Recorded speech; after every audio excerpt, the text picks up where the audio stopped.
Hello guys, overhauling ng fish drive. I-replace ko at ayun titingnan ko, pinagmamasdan. Paano ko sa mekaniko na nasira yung drive piece at saka belt. Ngayon gusto kong palitan ng bago yung drive piece at saka belt. Ngayon mahirap tanggalin kasi nauka na yung isang shaft nya. Medyo sumasabit doon yung tanggalin yung mga pisa nya nga ito.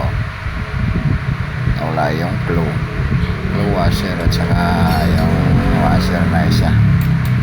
Ayan, nasira, kaya palitan ng bago din. Siyempre medyo may kamahalan din yung presyo. Kahit washer lang medyo mahal. Tapos ipapinis ko rin siya para mawala yung mga alibaba doon.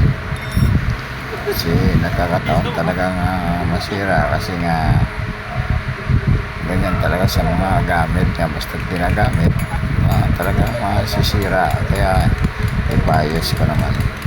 Kaya mga viewers ko, followers and non-followers, paki-share na lang ang video at titingnan nyo kung anong matutunan nyo dyan nga para makikita kung sino may nakarelate nga mayroong may motorcycle dyan, makikita nyo kung ano yung nasisira dyan sa motor mo.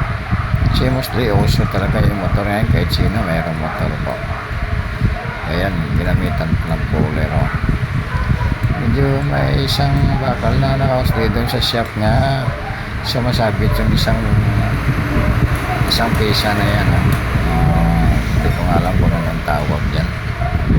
Kung natanggal yan, kasi siyempre lilinisin, palitan, tapos ilagay yung dyan, yung belt saka yung drive piece. Kaya isa-isa para walang kulang, walang sobra sa pagbalik. Yan guys, shout out lang dyan sa mga ating mga kaibigan, ating mga